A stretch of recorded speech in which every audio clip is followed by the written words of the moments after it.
নমস্কার বন্ধুরা, আবার স্বাগত জানাই আপনাদেরকে একটা নতুন ভিডিওতে। তো ফ্রেন্ডস, আজকে কথা বলবো একটা মিউচুয়াল ফান্ডের ফান্ড নিয়ে, যেটা আপনার জন্য লামসাম ইনভেস্টের জন্য উপযুক্ত হবে। তো অনেকে সার্চ করেন যারা লামসাম মিউচুয়াল ফান্ড কোন কোন ফান্ডে করবেন। তো দ্যাট ইজ ইয়োর ফান্ড, যার রেটিংও কিন্তু ভালো আছে এবং ফান্ডটা অনেকদিন পুরনো। এবং মিউচুয়াল ফান্ডের যে এমসি আছে সবার মুখে মুখে নাম। তো আমরা জেনে নেবো কোন ফান্ডের কথা বলছি। তার আগে যারা চ্যানেলে নতুন তাদেরকে অশেষ ধন্যবাদ আমাকে সাপোর্ট করার জন্য, এবং যারা এখনও সাবস্ক্রাইব করেনি একটা সাবস্ক্রাইব করে দেবেন এবং নোটিফিকেশন আইকনটা অবশ্যই প্রেস করবেন। তাহলে মিউচুয়াল ফান্ড, ইন্স্যুরেন্স এবং স্টক মার্কেটের ইনফরমেশন আমার ইউটিউব চ্যানেলে পেতে থাকবেন। তো ফ্রেন্ডস, আমরা যে কোম্পানিটা কথা বলবো that is Tata mutual fund এমসির একটা কোম্পানি, যেখানে আমি ফান্ডটাকে নিয়ে এসেছি যে লামসাম ইনভেস্টমেন্ট করার জন্য। আপনি এই ফান্ডে লামসাম ইনভেস্টমেন্ট করতেই পারেন এবং ইসিপি বাই ডিফল্টই করতে পারেন। এবার ন্যাভ একটু এর হাই আছে, তো আমি সেই জন্য লামসাম ইনভেস্টমেন্টের জন্য আমি প্রেফার করি। বিকজ লামসাম যখন ইনভেস্টমেন্ট করবেন ন্যাভ হাই থাকার জন্য কি হয়, আপনি যদি এসআইপি করেন 100 টাকা আর আপনার ন্যাভ হচ্ছে গিয়ে 300 টাকা, তো আপনি কিছু পাবেন না, আপনার কোনো ফায়দাও কিছু হবেন না। তো যেগুলো ন্যাভ হাই আছে সেগুলো আমি আপনাদেরকে বলবো যে আপনারা লামসাম ইনভেস্টমেন্ট এই মিউচুয়াল ফান্ডগুলোতে করতে পারেন। তো আমি দেখে নেবো এই ফান্ডের কি কি অ্যানালিসিস বা কি কারণের জন্য আমি বলছি, সেই জন্য আমরা এই ফান্ডে লামসাম বিনিয়োগ করতে পারেন।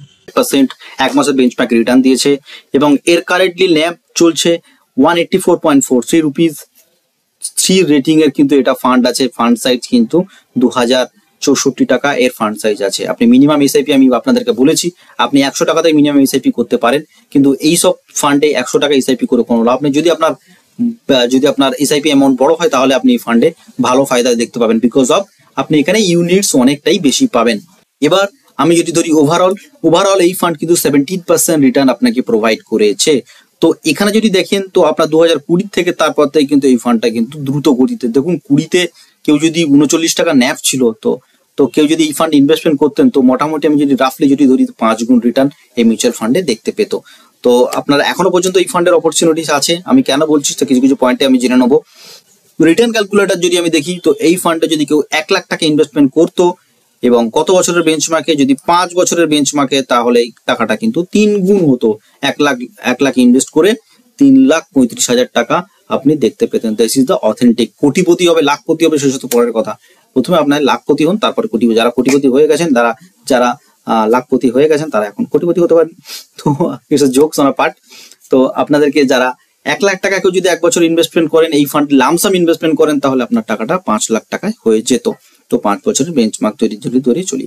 আর একটা জিনিস হয়ে যাবে মোস্ট প্রবলি, যে হোল্ডিংস এর জন্য আমি সবসময় বলি যে একটা মিউচুয়াল ফান্ড বা একটা তার ডিপেন্ডেন্সি থাকে অনেক সময় হোল্ডিংস এর উপরে এবং ফান্ড ম্যানেজারের উপরে। হোল্ডিংস যদি কিছু দমদার কোম্পানিতে থাকে তাহলে কিন্তু আপনি রিটার্নটাও খাসা দেখতে পাবেন।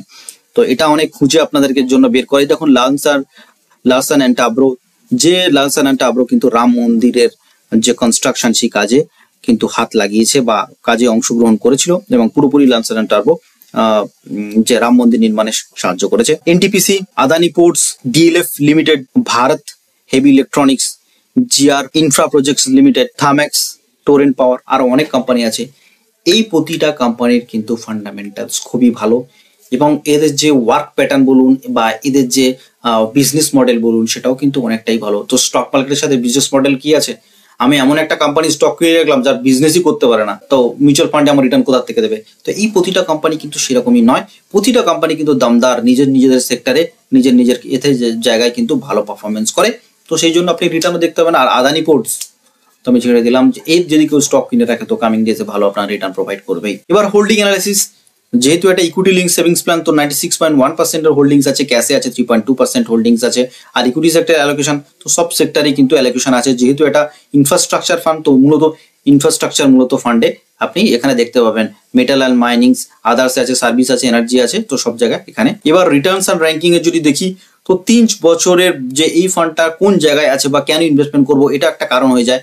তো এটা হচ্ছে কি ইকুইটি ক্যাটাগরি, হচ্ছে কি ইকুইটি সেক্টরাল থিমেটিক ফান্ড।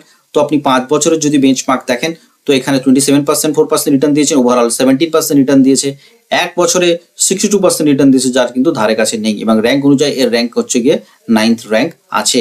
এবার চলে আসি এক্সপেন্স রেশিও। এর এক্সপেন্স রেশিও 1.25% এক্সপেন্স রেশিও, ইট কোয়াইট ন্যাচারাল হাই। তো এটা আমি আপনাদেরকে বলবোই যে এক্সপেন্স রেশিও একটু হাই আছে। তো আপনারা চাইলে করতে পারেন মিউচুয়াল ফান্ডে। এটা একটা ব্যাড সিগনিফিকেন্স বা এটা একটা খারাপ দিক যেটা এক্সপেন্স রেশিও। তো আপনারা করতে পারেন মিউচুয়াল ফান্ড ইনভেস্টমেন্ট, তো নিজস্ব বুঝে, this is for educational purpose. তো এবার যদি রিটার্ন যদি দেখি, তো এখানে আপনি 15% ট্যাক্স ইমপ্লিকেশন পাবেন। তো যদি আপনি ট্যাক্স দেখি, তো long term capital gain, short term capital gains এখানে কিন্তু আপনি দেখতে পাবেন।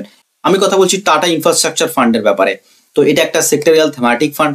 এটা লামসামের জন্য আমি আপনাদেরকে বেস্ট বলে মনে করলাম, তাই আপনাদেরকে প্রেজেন্ট করলাম। তো আপনারা যদি ইনভেস্টমেন্ট করেন, আপনারা নিজের দায়িত্বে ইনভেস্টমেন্ট করবেন। This is for educational purpose.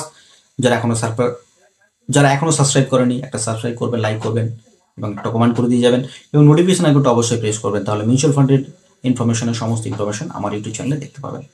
ভালো থাকবেন, সুস্থ থাকবেন। নেক্সট ভিডিও আসছে, আপনারা দেখতে থাকুন আমার